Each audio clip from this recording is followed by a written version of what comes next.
Hi and welcome folks. Hi honey, how are you? Good. You're looking great. Today we're looking at the Canon R6 Mark III, which is an update of their really popular hybrid range, kind of midpoint full frame camera. It's got some serious upgrades in there. We're going to run through them today, put them through some real world testing, and we're going to talk about how it lines up to its predecessor and to the Sony and Nikon counterparts. Let's jump in.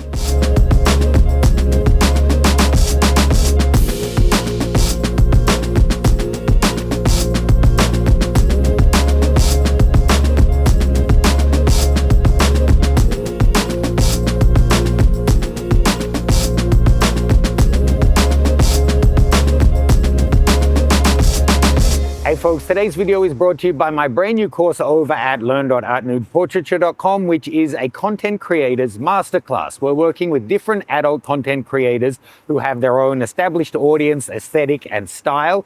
And I'm working with them to create different kinds of content that match into their overall workflow, that they're able to then share on different platforms at different levels and sell as pay-per-view content to their captured audiences. There's a bunch of familiar faces in this one, as well as some brand new people I'm working with who are really established in this field. You can see full details below. Let's jump in by comparing it to its predecessor, the Mark II. I'm sure there's a lot of people who have that one as Canon's mid-range option who are considering this as an upgrade. We've got a much higher resolution sensor. It's up 35% to 32.5 megapixel. In terms of frames per second, both generation 2 and 3 are doing 12 frames mechanical, 40 in electronic, but the new guy has a deeper buffer, which is meant to mean you can get more shots off than autofocus. Now I have to point out, I don't have the Mark II here to compare them side by side. I have used it before, and we're going to test out what I'm saying now, but this is based on how they're advertising it. But they're saying that the autofocus for people and animals has both been improved. They've tweaked their dual pixel algorithm, and the Mark III, you should be seeing much stickier performance. In terms of stabilization, very modest increase. It seems brands just want to be able to market that they've increased something from 8 stops to 8.5 stops. Card formats, the previous generation had 2 SD cards, and this guy now has a CF Express Type B and an SD card. So it's matching now the Nikon Z6 Mark III. In terms of video, there's a lot of improvements, giving us now 7K RAW as well as open gate. And the 7K is giving it the possibility to do oversampled 4K 60 and 4K 120. They're also saying improved heat management, waveform monitoring has been added, and proxy recording, which is a big upgrade over the Mark II's 4K 60p limitation.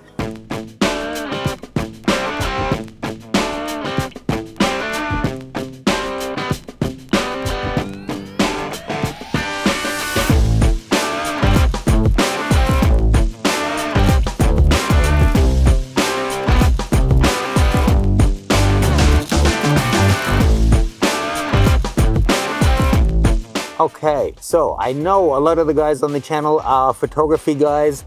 Just the fact that this guy has some serious video upgrades. For this point in the market, it made big news. Canon have added 7K open gate to this camera. That means you're using the full 3x2 sensor. It means that you can easily take vertical crops out of videos or different crops into it. If you're only doing 4K, 7K open gate gives you so many different frames you can select. They also advertise improved heat management with better internal cooling, lets you do longer 4K sessions without hitting the limits. I haven't tested it in hot conditions, but we haven't had any issues with card or camera overheating so far. But we've only been doing 30-second and 1-minute clips, and it's not that hot here, so I would be shocked if it actually were overheating. Love that this guy has the full-size HDMI, as well as 4-channel audio monitoring and full waveform. If you're doing serious hybrid work, this really brings a lot of features to the table. If you only shoot stills, then fine, just ignore all of that.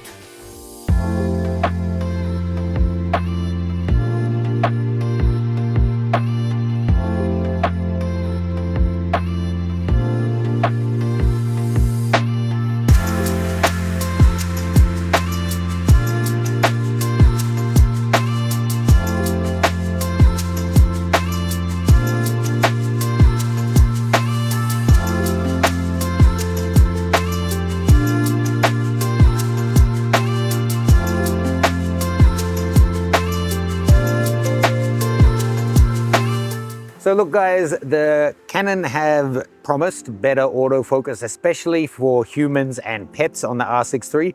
I do think it's improved, but it's certainly not perfect. Shooting in the temple, when I would go in on her at like 85, 105 mil on the f4 lens, it would lose focus.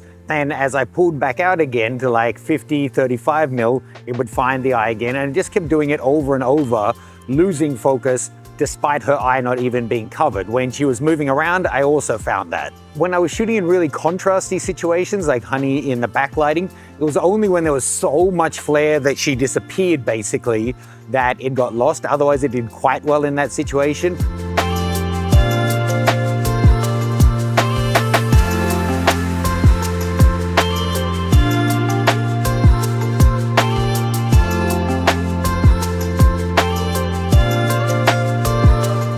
Shooting the cat and the dog indoors was totally fine, usable, something we just didn't have 5 years ago, but not class leading by any means.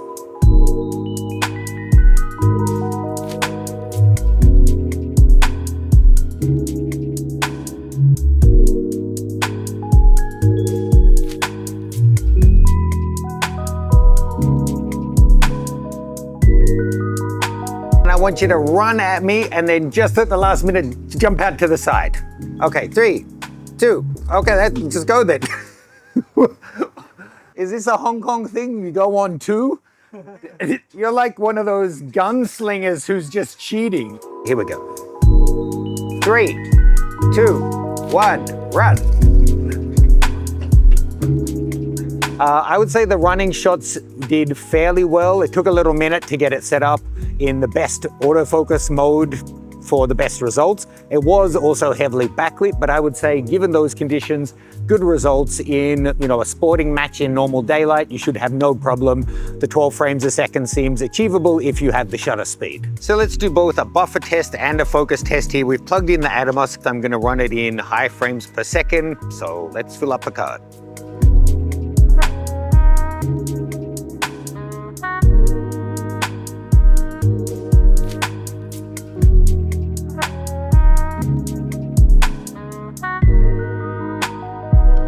Can't even scroll through my pictures right now. She's too frozen up. Oh, now it stops. And now will it play back? It's still frozen, so let's turn it off. So let's take the battery out and let's see. It would let me take pictures. There's plenty of space at 10,000 shots or more. Going to video. Oh, well, last time it wouldn't let me record video, said that there was no space. So I don't know what the flying fuck is going on. To be fair to Canon, any camera when you're exporting on HDMI takes up extra resources. So that's part of the reason the screen blanks out. And it can, on any camera system, I've found this, reduce your frames per second and even impact your focus capabilities because it's diverting some of the CPU's energy to export the video rather than just dedicating it all to doing what it would normally be doing. Whatever camera system you're using, make the most of it by taking it out on an adventure.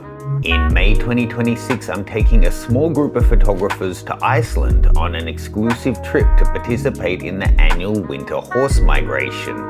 This real, not made for tourist event sees the locals find and corral the free-roaming herd of horses from the mountains to shelter them from the coldest part of winter. It's a magical trip with amazing photo opportunities. Check out the video description for more info. So let's just talk through specs-wise how this guy differs from the Sony and Nikon offering. The A7 IV and now the A7 V are offering 33 megapixels, excellent dynamic range on those sensors, quite flexible video codecs, a huge ecosystem of lenses that you can't discount.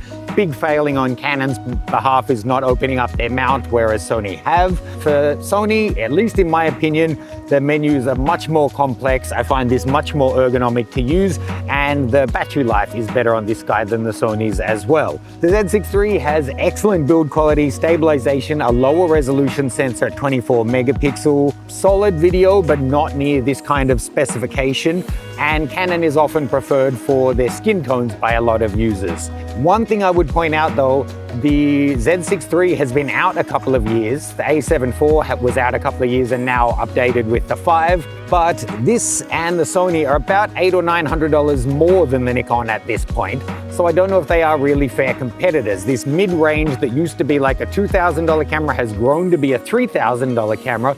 So let's see when Nikon bring out like a Z6 IV or a Z7 sometime in the future, how it stacks up against these guys.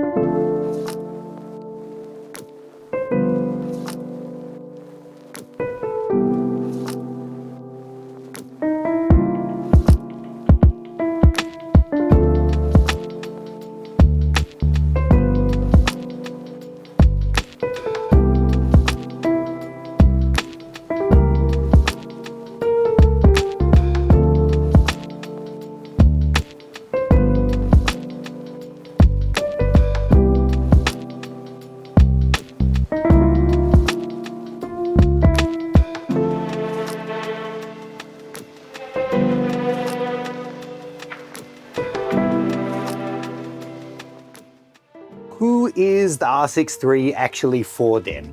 I would say if you're in the Canon ecosystem, it's a really nice upgrade for video, a pretty good upgrade for stills.